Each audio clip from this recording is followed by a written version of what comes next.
va voir ensemble comment passer d'une page, d'un écran à un autre sur une application donc Power Apps de type Canva. Alors, il y a deux manières de passer d'une page à une autre dans Power Apps. En fait, on a deux formules. Alors, il faut savoir qu'en fait, vous ne pouvez le faire qu'avec du low code. Vous ne pouvez pas le faire sans code. En fait, vous êtes obligé de passer par là. Il faut en fait créer le bouton. Donc, pour créer un bouton, il suffit d'aller dans Insérer et dans Recommander. Vous avez bouton, ou sinon vous allez chercher dans Entrée. Et là, vous avez le bouton aussi. Donc, vous sélectionnez. Et dans le bouton, vous avez ici les actions dans la partie avancée. Donc normalement, vous arrivez sur propriété, vous cliquez sur la droite sur avancer. Et là, vous avez comme action, vous avez on select. C'est là où vous allez écrire la formule. Et là, vous allez écrire navigate. Alors, navigate, il attend comme première information le nom de l'écran vers lequel vous souhaitez aller. Donc, ce que vous pouvez faire avant, c'est simplement venir donc créer les écrans que vous souhaitez, donc en cliquant sur nouvel écran ici, et ensuite vous pouvez les renommer donc en simplement double-cliquant sur le nom. Ici vous double-cliquez et là il y a un champ qui se crée et vous pouvez réécrire par-dessus. Et après vous avez juste besoin de cliquer sur le côté pour valider la saisie. Et donc une fois que vous avez nommé vos différents écrans, vous pouvez venir les retrouver facilement ici. Donc quand vous avez écrit Navigate et que vous mettez la parenthèse, là il vous propose les écrans. Et moi ce que je souhaite en fait c'est à partir de ce bouton prendre des photos, moi je souhaite aller dans photos. Et ensuite je vais mettre un point virgule qui va venir séparer en fait la première valeur par rapport à la seconde en fait.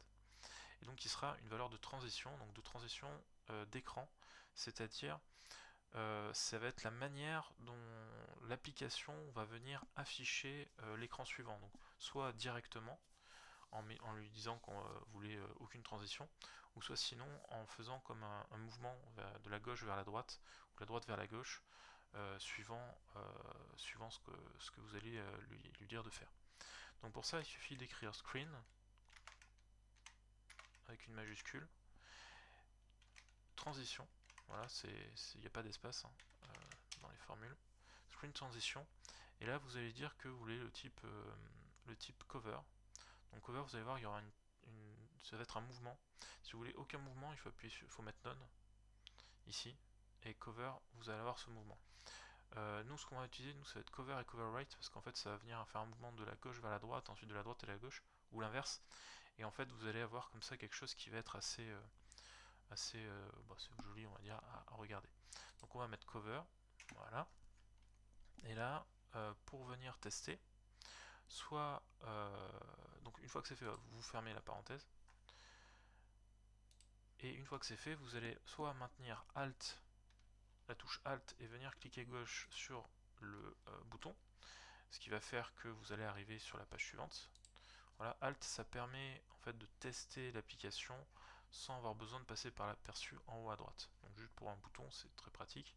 Sinon, là, c'est le bouton là, c'est le play en haut à droite ici, qui lance l'aperçu et vous pouvez faire la même chose sans avoir besoin de maintenir Alt. Alors,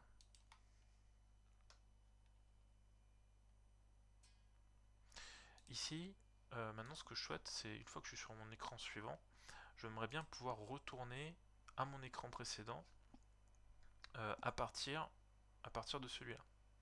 Donc j'ai deux formules. J'ai soit back, soit navigate. Back, en fait, ce qu'il va faire, il sera plutôt utile en fait si vous avez par exemple plusieurs écrans qui peuvent accéder à cette page. Eh bien, vous mettez back et en fait, il y a Power Apps qui va lui-même retenir en fait comme un historique de navigation et il va pouvoir vous ramener vers la page précédente. On verra ça dans un second temps parce que la prochaine page que je vais vous montrer, on va avoir besoin de faire ça. Mais là, vous pouvez simplement aussi utiliser toujours le navigate, donc comme ça, comme on a fait précédemment. Mais cette fois-ci, ce qu'on va faire, donc c'est déjà changer pour mettre la page d'accueil comme cible et mettre comme transition un cette fois-ci un cover write. Voilà. Comme ça, vous allez pouvoir voir le type d'effet qu'il déclenche. Voilà, donc vous voyez. Voilà. Alors c'est un peu, peut-être que l'aperçu sera un peu plus lent. Voilà. Vous voyez, là il revient sur la gauche et l'autre il repart sur la droite. Voilà. Donc voilà pour Navigate. Maintenant je vous parlais de back. Alors moi, ce que je souhaite maintenant, c'est quand j'appuie sur le bouton plus ici, je voudrais arriver sur l'écran Group Manager ici et revenir en fait donc arriver de cet écran à partir soit de Home en fait parce qu'il y a un bouton ici, soit sinon en appuyant sur le plus ici. Voilà. Et ce que je souhaite, c'est de pouvoir revenir sur la page à laquelle en fait j'ai voulu, à laquelle d'où je suis venu en fait. Voilà. Donc pour ça c'est simple, il suffit d'appuyer de mettre back comme ça, et soit vous laissez vide et là en fait il n'y aura aucune transition, soit là aussi vous pouvez mettre une transition. Et là vous mettez simplement donc string transition, et donc là je vais remettre la cover write. Voilà. Et je vais venir dans Home mettre un navigate. Et je vais donc viser celui-là. Voilà.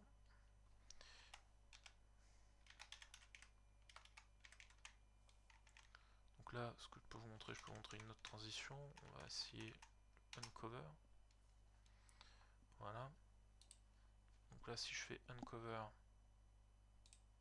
vous voyez, hop, l'écran est parti comme ça. Et là, bah là j'ai laissé cover write. Si je clique dessus, bah en fait, vous voyez, grâce au back, je suis revenu ici sans avoir eu besoin de nommer mon écran. On va faire pareil avec le plus ici.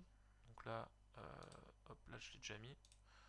Donc je vise ma page, j'appuie dessus, j'arrive sur cette page, et là quand je vais venir appuyer sur le retour, sur le bouton retour, bah là cette fois-ci je reviens ici sur cet écran et pas sur l'écran d'accueil. Vous voyez, donc voilà ce que je disais. Donc vous avez deux choix. Donc soit vous utilisez Navigate. Navigate est très intéressant donc pour le cas déjà pour le cas de départ. Voilà, quand vous voulez accéder une première fois à une page. Et ensuite, il est intéressant quand vous avez pour le coup plusieurs pages qui peuvent aller dessus sur cet écran, mais qu'en fait vous voulez pas forcément revenir à l'écran précédent, mais vous voulez peut-être passer à une autre. Donc pour ça, grâce à des conditions if, vous allez pouvoir utiliser Navigate et pouvoir aller vers la page où il sera nécessaire d'accéder pour la suite du travail de l'aspect métier de votre application. Et donc sinon voilà, vous avez back qui permet simplement de venir en fait prendre en compte comme un historique dans l'avancée de votre application.